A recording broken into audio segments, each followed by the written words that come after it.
Assalomu alaykum aka. Assalomu alaykum. Kechirib aytib, rыбный сэндвич tekinga ko'rdiysizlarmi? Ha, bo'ladi. Bo'lamizmi? Ko'ramiz. Hop, shu turing masalani. Mana aka, rыбный сэндвichingiz. Rahmat aka. Aka, ko'zingizga nimadir tegibdi, avtoni. Rahmat. Aka, siz bilan qattiq ko'rishganingizdan esla olasizmi hozir? Ko'chada Chet elga chiqqanmisiz? hech qachon. Sendvich uchun rahmat, charchamanglar. Voy ukam, internetda mashhur bo'lib ketibsan, qarang.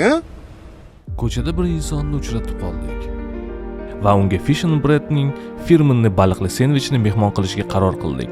Biz undan hayot haqida savol berdik va qayerda yashashini so'radik. Ko'chada Keyin biz undan bunaqa mazali sendvich yeganmisan deb so'radik. hech qachon. Bizning mehribonligimizdan ta'sirlanib, emotsiyalarini berkita olmay u ko'ziga yosh oldi. Fish and Breadga tashrif buyuring va bizning mazali taomlarimizdan tatib ko'ring.